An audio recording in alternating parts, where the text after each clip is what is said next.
Hi,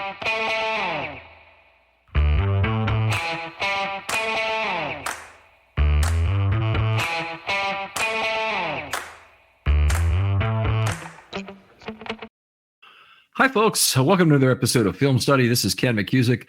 We're back for part 2 of our draft recap and taking a look at all 9 players and kind of the path in which the draft played out. We particularly focused on that in part 1, where Jake Vogel and I. Jake, how you doing? I'm doing great, Ken. Thank you. How about you? I'm doing well still. Jake and I talked through a lot of how the offensive tackles were coming off the board. Some good comments about Jake, about the start of some runs at cornerback where the Ravens got into it, and at wide receiver, I think, where the Ravens got one of the good leftover players. So we certainly mentioned Tez Walker in that light. And kind of some of the value decisions the Ravens had to make between a developmental left tackle and a guy who's more ready to go right away. And I had some questions certainly that comes up about the Rosengarten pick. Also some good hope. I don't want to think that I'm a negative Nelly about this, but I do feel the need to pull the Ravens public back to neutrality about Rosengarten rather than outright optimism that you would hear on a Ravens press conference or a player introduction. So he's a very polished mirror guy, but he is a guy who's still got a lot to learn and a lot of growth left to go in terms of his body in particular. So without further ado, let's move back to where we were in the draft, which is in round 4. We just finished the Walker pick. So a little bit later in round 4, the Ravens have another opportunity at number 130. And we had several players. You were there at this point for the and we had several players highlighted on the board that we liked, and one of them was the guy they ended up getting, TJ Tampa. Yeah, absolutely. For many people, TJ Tampa was a second or third round pick. On the consensus board for sure, and for the Ravens to be able to double dip at a position of need, especially 2025 need, and get such a value, it made all the sense in the world. Even though, a lot of us were clamoring for an offensive guard at that point or an additional tackle. I think the tackles had kind of dried up. But we were looking for Mahogany, who continued to fall on day 3. But Tampa was just an extreme value. Watching him, I don't really worry too much about his testing speed. I know he was a 4.6 guy. To me, it didn't really show up that negatively in the tape that I was able to watch. He hits really hard. Sometimes he leaves his feet in a way that maybe isn't the best. But he is a strong tackler. He likes to come downhill towards guys, and he has some good ball skills, which probably put him in that initial second to third round range. Just the kind of player that he was at Iowa State. Was really impressive. He has good length. Kind of your Pete Carroll cover 3 looking corner. If you think of Richard Sherman, these longer corners that run a little bit slower, that's just kind of the prototype that you think of. But this guy, I believe can develop into a press cover man or press man cover corner. That also is effective in zone and can kick inside and cover some tight ends and cover some big slot receivers as well. I liked what he did in the middle of the field, and I believe against some slot receivers.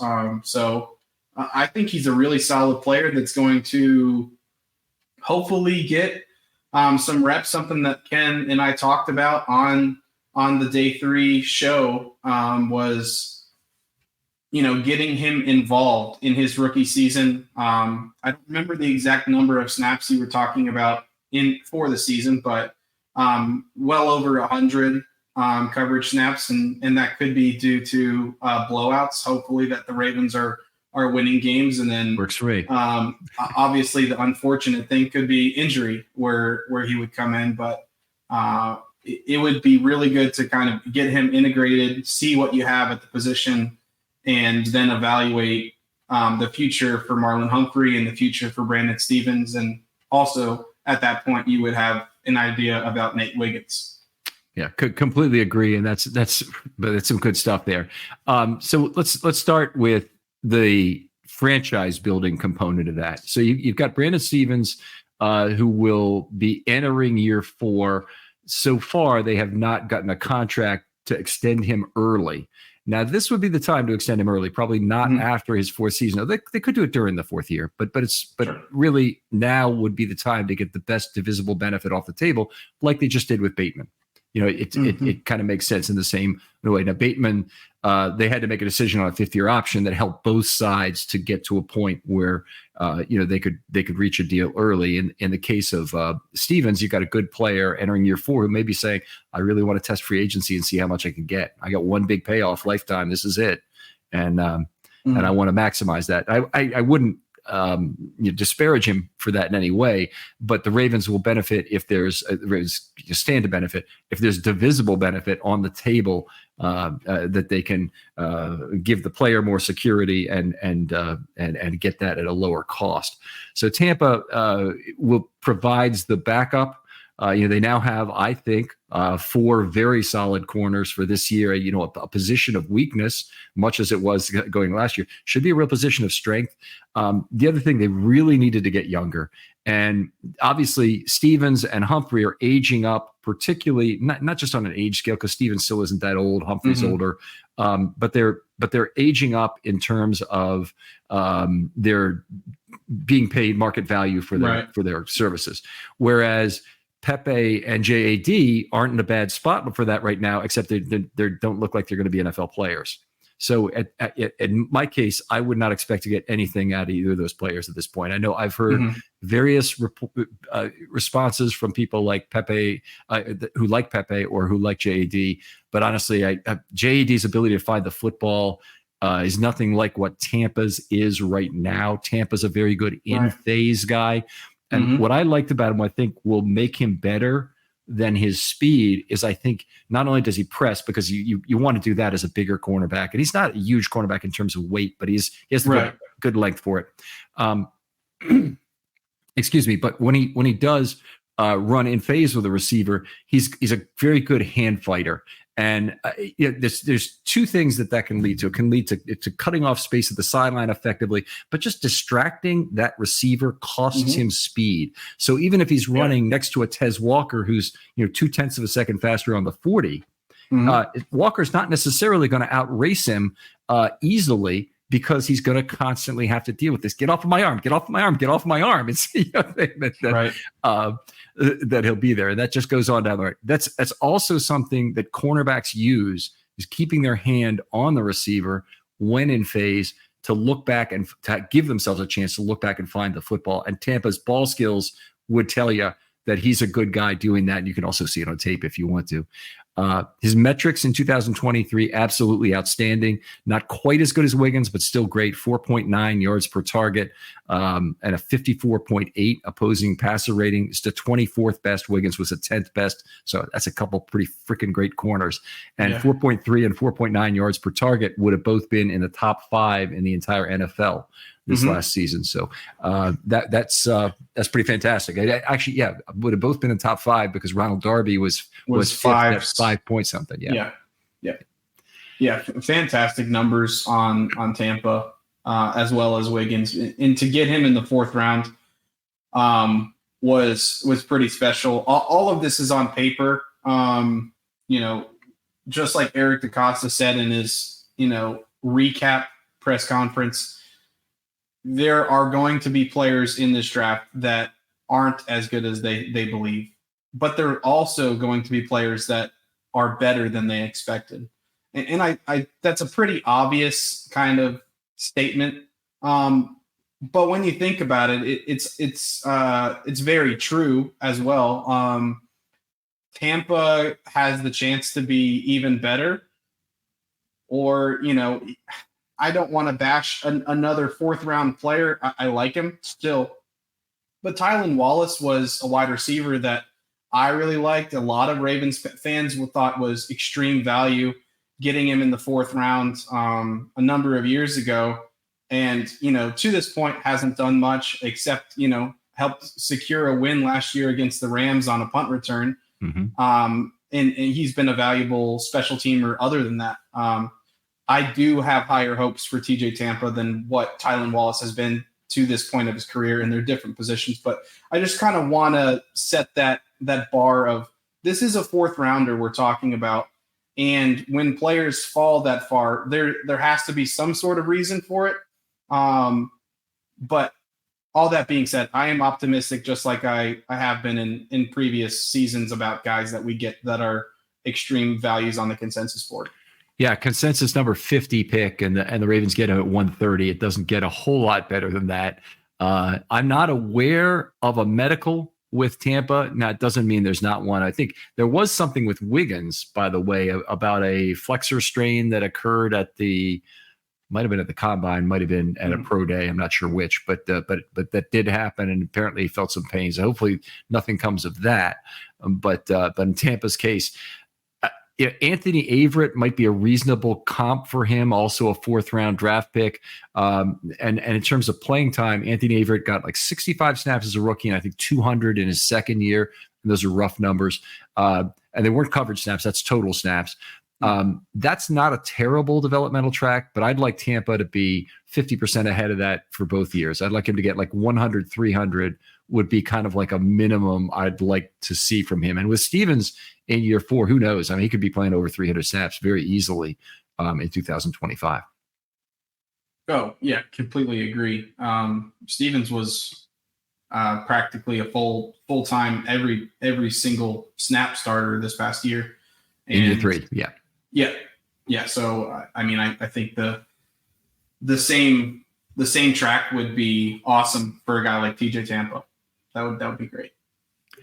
All right. Great value. As we mentioned, I think I've covered everything I wanted to say about him. Good ball skills too. 7 passes defense, 2 other interceptions in his final year. Here, he just turned 22 in March. Not the youngest, but not the oldest corner. Wiggins is younger by a year and almost a half. But there's plenty of older corners in this class too. And Tampa's a guy they'll get first contract value out of, and they're pretty darn good chance he's a good corner entering that second contract. And if he is, he's a good potential for a comp pick.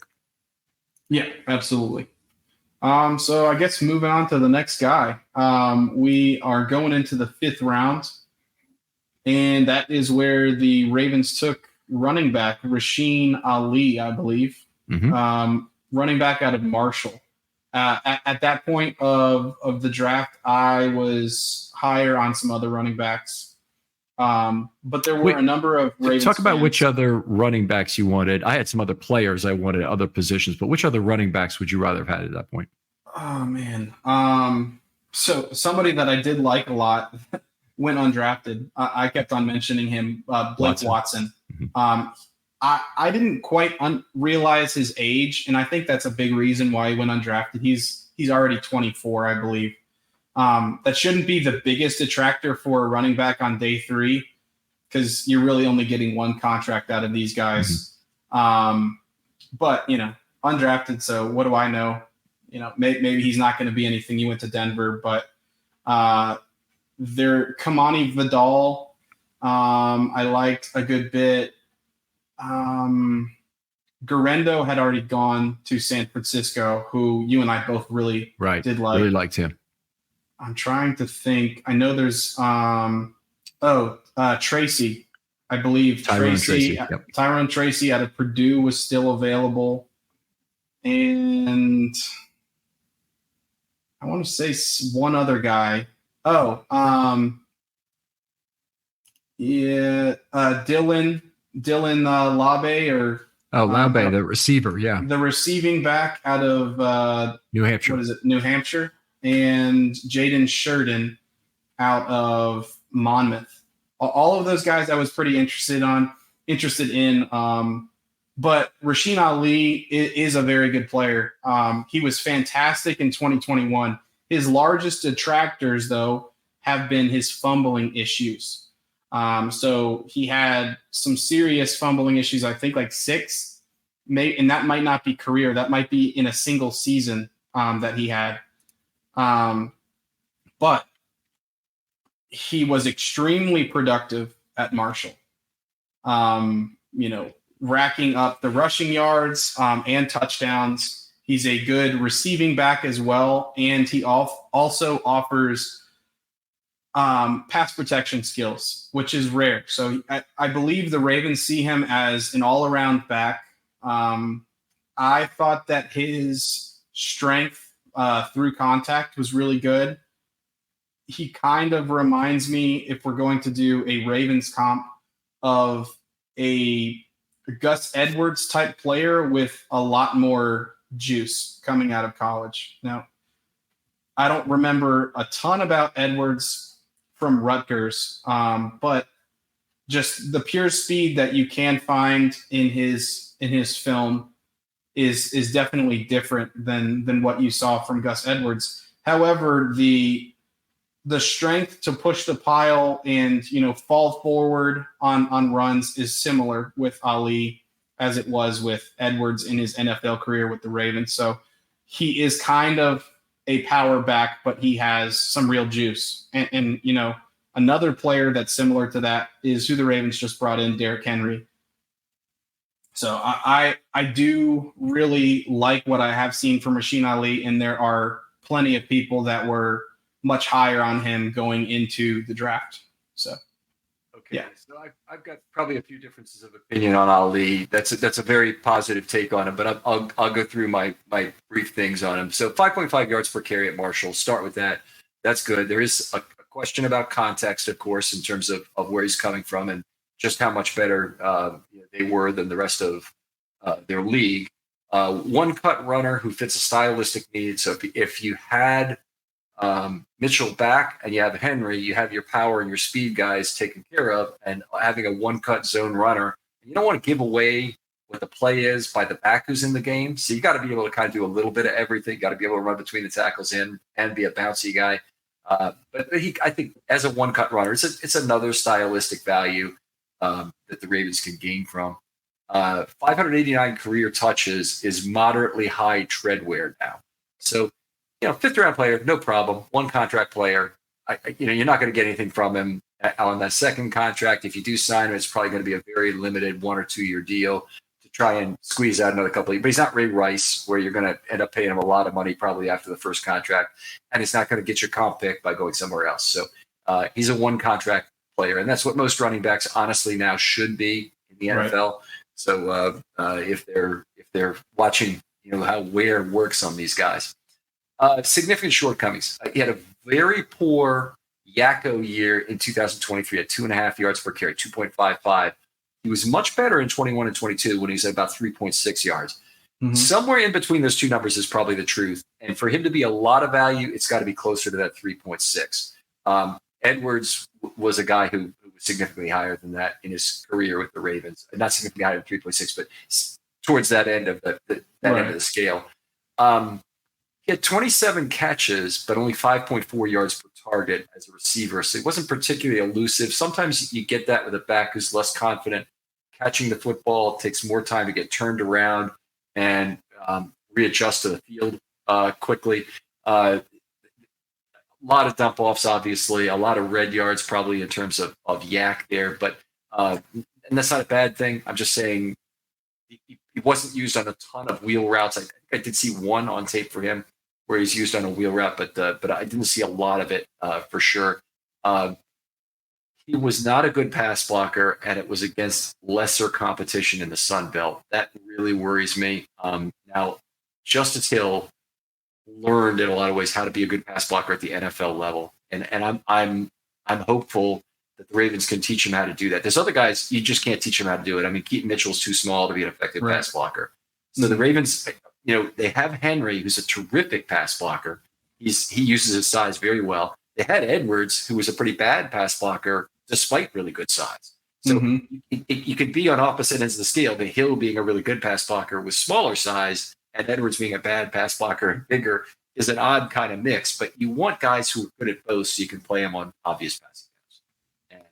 And Ali, I honestly think, at least to start, he's probably going to be a 2-down back for the Ravens, but he could also be a gadget guy that they bring in. You want to use a pony backfield. You have Henry and Ali split wide, or even defensive coordinator doesn't know what's going on, so you can put them both in the backfield and misdirect that way. It gives them an extra element of misdirection and gadgetry in Ali that they can use early on. I don't think he's going to get a ton of play in his first year. I would expect Hill still to get more snaps than Ali. That can change like that. Right. If somebody ends up being productive, as it did with Mitchell, it can also change back like that if somebody starts fumbling. So we actually have seen both those players do that as well. So you mentioned the running backs you wanted more in round 5. To me, I think Ali would have been available the next time they picked. Maybe they think differently. Maybe their models told them differently about who was going to pick them. But if they had, I'm not sure I'd have been all that upset if they had to take the next best available back in the next round.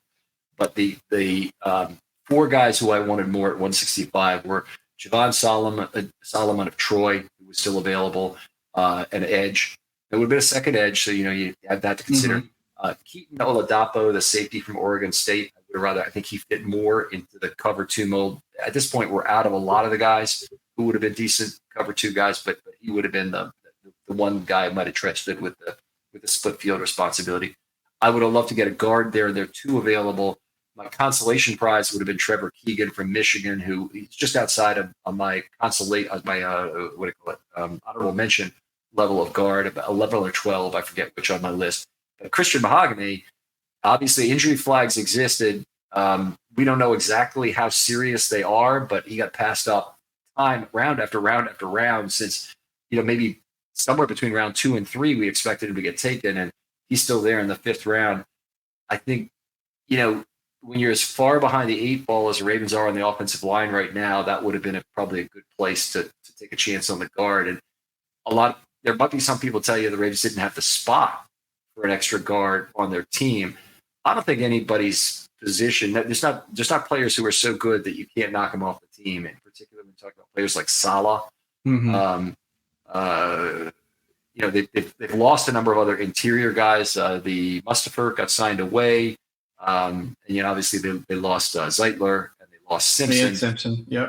So that's a lot of linemen to replace. And I think if you had a 6 to make 4 competition for that could include Salah, I don't have any problem with that. And in fact, in the 5th round, if they draft a guy who they realize, oh my God, it's just not going to work out, or he's injured the whole year, like Mahogany, I don't think that's a terrible thing. You IR him for the whole year. There might even be an opportunity to NFI the player again. At this point, it's not like the 5th round pick is so valuable that you shouldn't consider that as a reasonable, 1-year option. It has value. And by the way, if I'm being a hypocrite if I say they shouldn't have drafted Ali because I like these other 4 players better, and then I'm telling you the pick didn't have any value. It's completely hypocritical. I think the pick does have value, but I think if you needed to sit a guy for either all or part of a year, it might not have been a terrible gamble to take on Mahogany. Yeah, I agree with that. We were kind of all on that train to bring in Mahogany at that point. But yeah, there were definitely running backs that I was more interested in, but I do believe Ali has a number of skills that are complementary and also duplicative of Keaton Mitchell to some extent. And I don't believe Keaton will play very much in this upcoming season, due to his ACL injury in December of last year. So getting a player in the 5th round to fill in and also be a future running back, part of that room is perfectly fine with me. I was 100% on board with the Ravens drafting a running back this year, even well prior to the Derrick Henry signing. I thought Baltimore needed to add another back to get younger at the position, they added Henry, who is a great player in his own right, but getting a guy here still, it adds to the group. It hopefully raises the floor as well as the ceiling of the running back room. Okay, very good. Let's move on and talk about the next pick, which I think was one of the really puzzling ones in the draft, and that's Devin Leary, the quarterback of Kentucky. The first guy outside of the top 10 to come off the board in my on my list. So we did have Spencer Rattler taken ahead of that, and two other guys, one or two. I'm not sure. I have to look at my board, but let's not do that. Devin Leary, Pratt is still available, I believe. And was Travis the other guy who came off the board? Jordan Travis, yes, I believe he had come off the board. All right, so that would have been 8. I'm thinking there's 9 off, but whatever. Anyway, Devin Leary, Kentucky, had been a good player early in his career. Obviously, battle tested in the SEC after 4 years at NC State. So 25 touchdowns, 12 interceptions, 88.7 passer rating. It is a very tough league. It's a quadruple A kind of level of football there. They're playing, and in his previous 4 years at NC State, 62 touchdowns and 16 interceptions. So that's the kind of ratio you want in a draftable quarterback. We obviously saw that in a number of the top guys this year. Still a very interesting pick. I don't know what pressure they felt in drafting a quarterback that they thought Devin Leary was going to be taken, because given his 2023 year, I didn't see a lot of buzz about him. I did notice he's a consensus number 235 pick. Yeah, it's not a ringing endorsement, but certainly showed a lot of potential at NC State. Going in as a Georgia fan, going into 2023, there was certainly buzz about Kentucky, possibly being a stronger team than they had been, with Leary coming in there, and it just did not work out. He did not have a good season at Kentucky. They were pretty abysmal. I don't really believe that the complementary pieces on that offense were special and allowed him to flourish.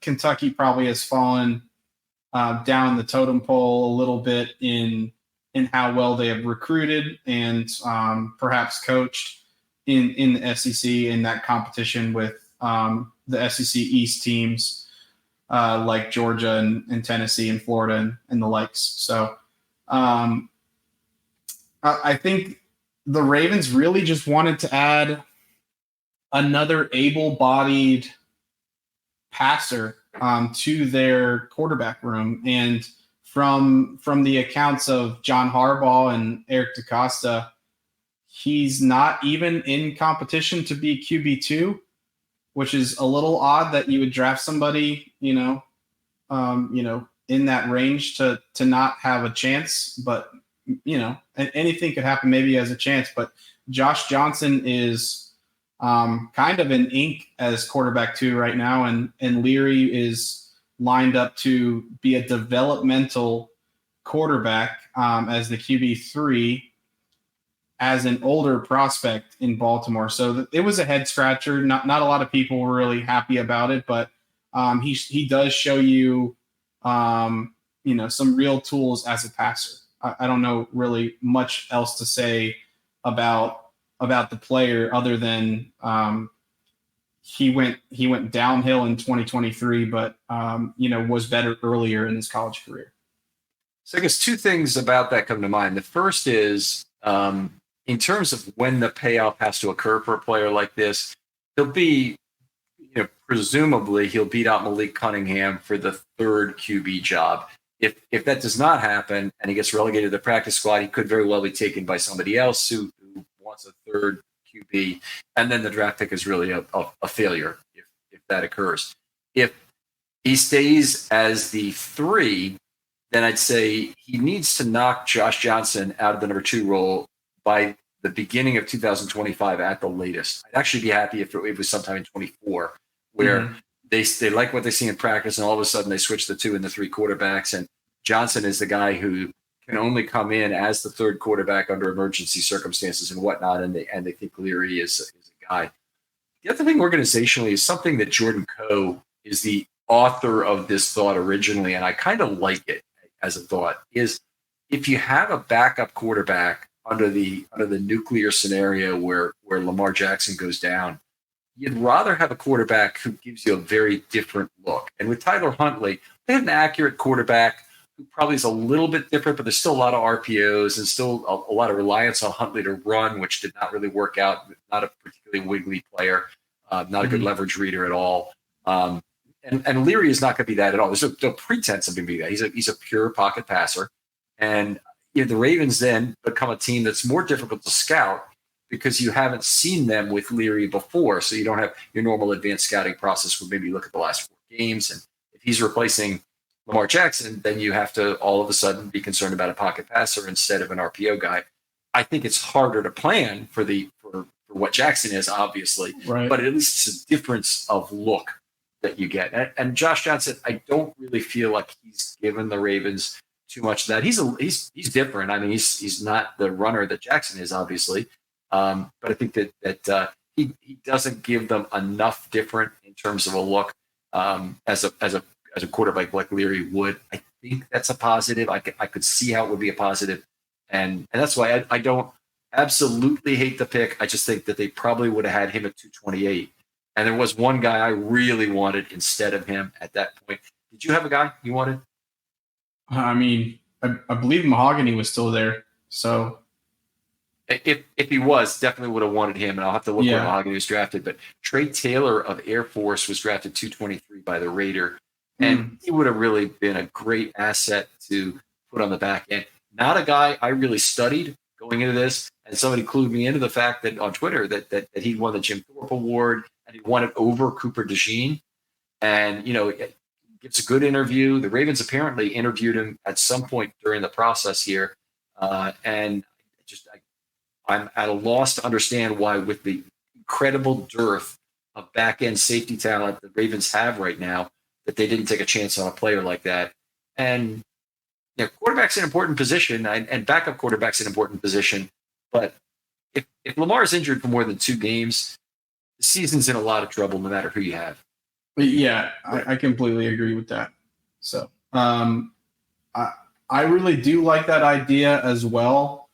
And I hope that Leary can become that QB2.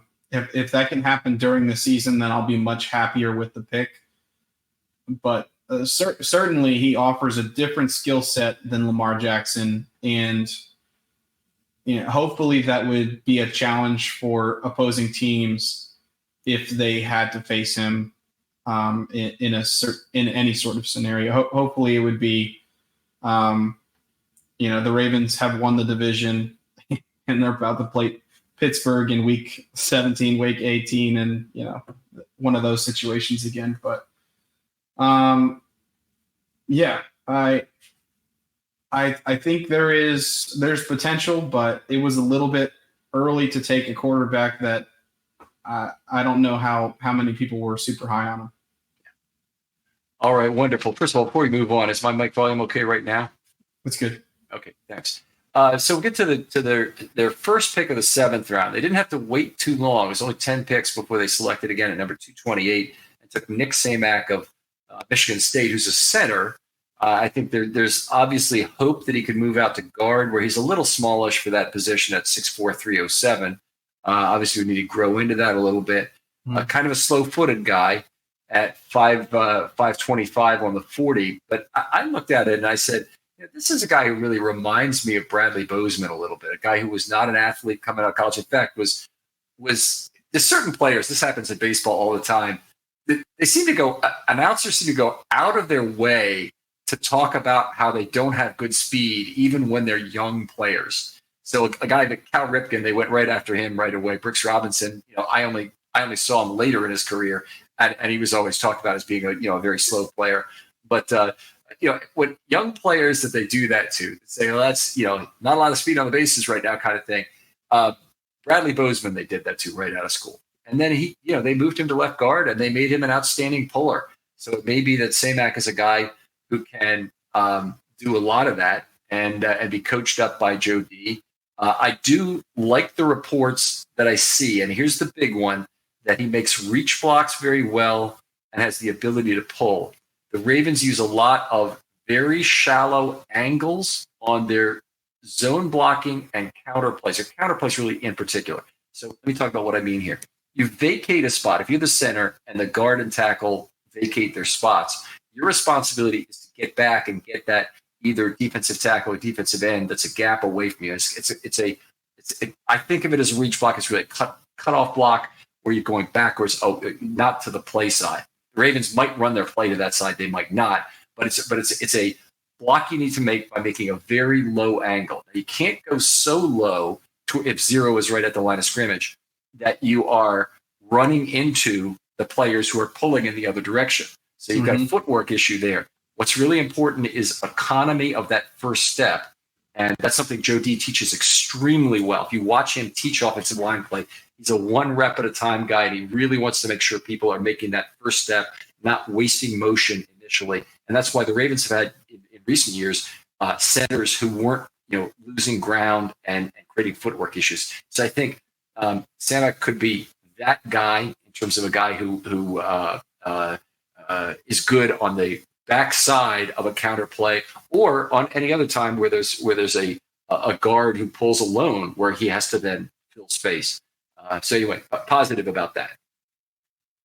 Yeah, I haven't really watched too much of him yet, but from what I have seen, I would agree. Kind of a physical player, likes to get after it. The kind of guy that the Ravens really do like to take in the draft, somebody that plays through the whistle, and that potential for him to develop into not only a backup to Tyler Linderbaum, who would certainly be a different look with that lack of athleticism, but just somebody that can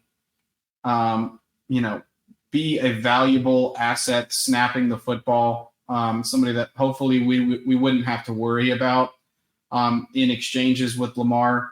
That's a plus in and of itself. But the potential, down the road, year two, assuming that he can make the roster, for him to develop into a swing guy that can play some guard as well would be a really nice, valuable addition to the roster, especially when they take swings at offensive linemen every year, and a lot of them don't work out. But this one does have potential, and it's nice that he's already a former center. I just think that certainly helps when you lose a guy like Sam Mustipher, who was looks pretty good in his limited time covering for Linderbaum. So hopefully Samac can do something similar, and we're going to get a look at it in the preseason. Yeah, so that'll be one of the fun times we get to look at these guys, because we won't see them all regular season if things hopefully work out. Mm-hmm. I really don't want to see him at guard, particularly as a rookie. There's an NFL weight room kind of thing that he's got to go through himself, which is important. Just grow into your own body at this age and get better. Thought to be a little bit of a mauler in the run game, but I think that's primarily for a center. Is the prepositional phrase you need to add to that sentence is that I think he gives you a little bit more than a lot of centers in terms of ability to displace, and particularly when he's using a double team, he's going to help you there. But I don't see him as a guy who's going to be particularly good lined up against a 3-tech at guard. And I also think that's the guy you target immediately if he's in there at guard with your matchups there. So I think one of the good things you get is McCary is able to stay at left tackle as a left tackle backup and not have to be a center backup. Mm-hmm. You really wouldn't want that. So hopefully he gets a lot of playing time in the preseason. The shotgun snaps are clean, and we see a player who we want to have out there if anything were to happen to Linderbaum, which would be devastating, obviously, for this team. Right. Yep. Let's move. Yeah, go ahead. Did you have anything to say about him? Otherwise, we'll move on. No, let's move on. Okay. So Sanusi Kane, the safety from Purdue, taken with the 250th pick. It's really hard to be upset about somebody who's that close to Mr. Irrelevant, and he's only 7 picks away. Right. I still didn't like the pick. I didn't think it really addressed the kind of safety that the Ravens needed in this draft. Tell me what you thought of it, and I'll go to some other stuff. Yeah, so I hadn't watched him prior to the pick. You know, when you get that late on day 7, you're in rare air if you know all of the guys. So, yeah, he is certainly not the split safety that you were clamoring for. I think all of us want a Geno Stone replacement, especially since he went to Cincinnati, and we like Kyle Hamilton having that ability to roam and play in the nickel, and just move all over the field, to be honest. And adding somebody that's a little bit more limited as a box safety thumper type is not the most valuable thing. It's not the worst. I do feel like there was a spot for the Ravens to add somebody that wasn't a true single high or split safety threat. But it's very limiting on your roster when your safety can't do those things. So I also wasn't the biggest fan, but the guy is darn near the very last pick in the entire draft, Mr. Irrelevant. And I would not be surprised if the Ravens end up cutting this guy and keeping an undrafted person, because, they're so close together that there's not really much difference, except for one is considered a draft pick and one isn't. You get the advantage of signing the guy for 4 years instead of having to pay him RFA money in year 4. Mm-hmm. And Kane is a guy, I love that they're only calling him Citizen Kane, by the way. That's good. I think a lot of people's memory of that movie now, given the fact it's like 84 years since it came out, comes from The Simpsons, who parodied it shot after shot all the way through their history. But it's a good one. But anyway, Kane is a guy who is, to me, purely a dime prospect, not even really a strong safety prospect. He's definitely not a split field guy. Coverage metrics are really bad, 9.8 yards per target and a 109.2 opposition passer rating. So I don't see him as being a guy who plays the back end. I think he'll be a special teams player. I think that's what they got him for. I think he's a 4-unit core special teams player that they'll have on the roster when they have space, and a guy who probably loses a game day activation to a player like Daryl Worley, who can do more for you on defense than he can, and also play 4 units of special teams for you. Right. That doesn't sound terrible to get at the very end of the 7th round. I mean, that should be the bare minimum when you're talking about special teams value and a guy just doing that. But the Ravens have certainly kept roster spots for guys in similar situations prior. There are plenty of players that you can kind of look at throughout even recent Ravens history that have been, completely primary special teams players that have done, very little on defense. And that kind of seems like what he would be as well. I mean, you talk about the special team ace that they got from New England that kind of bounced around. I think he might have gone to Atlanta at one Slater? point. No. Kelly Washington. Yes. Might have been receiver, Washington. Third down receiver, yeah. Yeah. I'm trying to remember some of the guys recently, but one of the guys that the Ravens had was, a DB that could kind of play back end safety, but not really. And he was just, a dedicated special teamer.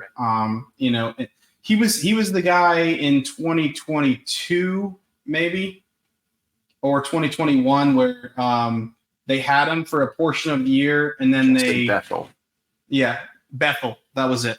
So they cut him because they had to for some sort of a contractual reason before week 10, I think. Yes. Yeah. So, it reminds me of that. And I'm sure Bethel was a better player earlier in his career and perhaps did more than just special teams. But at that point, he was known as a special team ace. And the Ravens do like their special teams. And perhaps with the return game being a larger part on paper in this upcoming year, they wanted to really solidify their coverage unit, because I do think that was a little bit of a weakness in 2023. I don't know how you felt, but special teams wasn't quite up to par in my opinion. And, that could be a silver lining element to this last pick. Yeah, that's a really good point, because we don't know how much that came into their thinking. So it's fair to say that I'm giving short shrift to a player like Kane, who probably brings that. Has not been a great tackler in his career, by the way. His missed tackle rate improved to 13.2%, which is average for a safety, but his career rate is still about 15.5%, which is poor. So not ideal. Your safety, it's really important they be able to tackle. They actually had some problems. Geno Stone gave a bunch of picks last year, and honestly, was great about reducing responsibility for the front end guys, but he also missed a bunch of tackles. Mm-hmm. And that hurt the Ravens some in this last year. And I think it was one of the reasons why his market value didn't really explode. It's definitely one of the reasons he didn't win defensive player of the month in October when he had 4 picks. He certainly could have won it, but they gave it to some Jets player instead. And part of the problem was missed tackles by Stone. He didn't help his case. Right. All right. Well, great to go through this with you. Just a pleasure again going through the draft, and obviously a great pleasure having you on for the draft shows, and you do a great job with those and being prepared. Thanks again for all the work you did on the running backs, especially I thought that was one of the really strong pre-draft countdown shows that we did, and I really enjoyed doing that with you. But tell folks where they can talk football. Yeah, I'm on Twitter, or X as they call it now, at Real Jake Vogel, VOGEL, and I am always talking Ravens and Georgia football, as well as some fantasy football. So any sort of NFL or college football stuff, I usually have my hands in that. All right, outstanding. Other folks out there, if you'd like to be on a film study short, it's that time of year. We got lots of time for film study shorts now. The draft is over, so we're going to look forward to 2 players. So that's a show where we look forward to the role of 2 players in the 2024 Ravens, and you'll get a specific pairing. You don't have to pick your own players. You have to pick your own pairing, but not your own players specifically. I'll hand out those pairings, and I'll get you to choose from them. But if you want to be part of that process, send me a note. DMs are always open on Twitter, as you know by now. Also, if you would like to do a recollections series on a particular player from the past, still doing those. We're going to be doing those pretty much all the way up until camp opens, and we'll have them as a major part of content every week, a couple shows at least. I want to hear from you on that. In particular, if your dad or your older cousin or older brother or whoever wants to talk about a pre-2000 Raven in particular, I'm looking for guys to do those shows more than any. I want to thank you guys again for listening. Jake, thanks again for coming on. Yeah, thank you, Ken. Appreciate it. I will talk to you next time on Film Study.